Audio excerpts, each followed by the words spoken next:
大家好，今天呢很开心来跟大家开箱分享的就是我手上的这一双 Five 刚刚引进台湾不久的 RFX2 EVO。那这款手套的推出呢，也象征着 Five 他们从 RFX1 到 RFX Sport 全部都已经翻新世代，全都进化成 EVO 的版本。那现在 Five 的 RFX 系列，除了最高阶定制售定生产的 RFX Race 之外呢，其他在一般消费级距市场贩售的产品，全部都是最新的产品世代。那我手上这一双 RFX2， 它是 RFX1 下面一阶的版本。Five 他们家最高阶就是1，那往后排就是依序的往下。所以以 RFX1 在台湾的售价是1万元左右的级距，那这双手套呢就是大概8000元左右级距，每2000元一个级距。那这双手套它有什么特色呢？首先第一个就是全新的外观造型。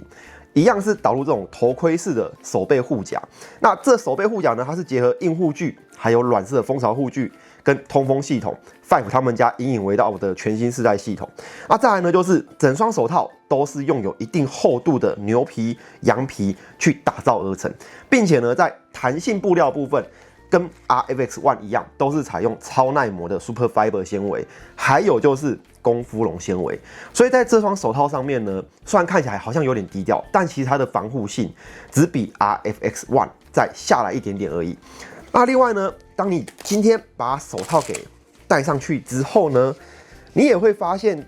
这双手套跟旧版的 RFX2 相比，它更加的合手，它的剪裁更加的舒适，它是朝比较舒适化去靠拢，但是竞技手套该有的一些元素，它依旧是有保留，像是手指头的部分，它一样是采用外缝线的设计，再来呢就是指节关节的防护，它一样是做的非常的厚，那再来就是手腕的部分。手腕部分这一次 RFX2 采用非常特别的一个蜂巢状的 TPU 结构去做打造，它不像 RFX1 或 RFX3 是用软式的一个设计，它是这种半硬半软的设计，它的这个硬壳的感觉是比较重的。那 RFX1 在这边就是完全是软的，所以他们的这个设计上面来讲，我觉得 RFX2 如果你要单纯这样戴着不穿皮衣的话，它在手腕这边衬出来的造型是最帅气的。那再来呢，我们来看到手掌的部分。手掌部分在油门线离合器的地方，它一样是有做一个耐磨的纤维在这边缝上一块。那再来呢，就是在手掌的部分，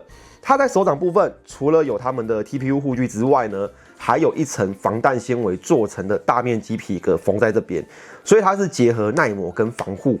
那它的整个手套戴上去之后，你会发现哇，质感真的是非常棒，没话讲，它真的就是一双高阶手套的标准去打造的。那么在大拇指的部分，它在大拇指这边的关节，它虽然没有防护，但是它在这边有做加厚，并且呢，它有做一个毛毛虫结构，所以你的手在活动的时候其实是很灵活的。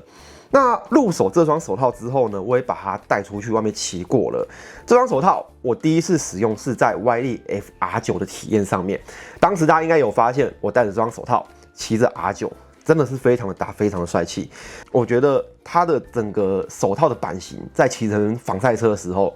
我抓握还有手在摆位置的时候，都是非常流畅、非常自然的。那后来呢，这双手套我又把它拿来一般街道做使用。我觉得在一般街道使用，你可能会有几个不适应的点。第一个就是它厚度比较厚嘛，所以它没办法这么灵活的去触控你的手机，因为它毕竟是一个比较竞技取向的手套，所以你要触控手机的时候，可能手套还是要脱下来。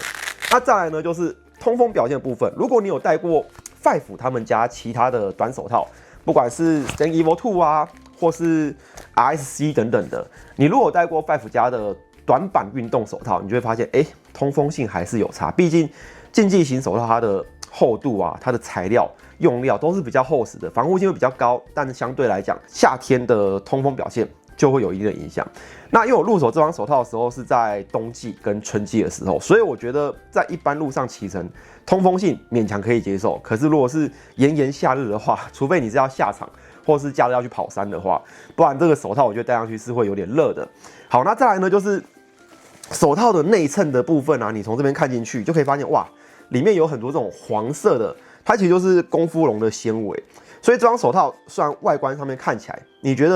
会觉得它跟上一代的 RFX2 相比啊，好像变得比较内敛一点点，但其实防护性的部分都藏在里面。它主要就是透过防护性的这个内化，让它的手套更软、更好戴，让你在使用上面来讲是更加舒适。但是呢，这样做也有一个代价，就是上一版的 RFX2 它是通过 CE-KP2 的认证，那这一次的 RFX2 虽然好料也是用满，但是它的认证就只有 CE-KP1， 这个我觉得是有点可惜的，因为就我自己这阵子的使用还有观察，跟我自己拿在手上这样子看，我是觉得它的整个防护性并没有输 RFX1 太多。基本上你看它的防护很多用料都是同级的，但是不知道为什么这双就只有通过 KP1， 没有通过 KP2， 这个是小小可惜的地方。那其他在佩戴感受上面来讲，我觉得它真的是无可挑剔，因为以它的价格来讲，它就是 RFX1 的次一阶产品嘛，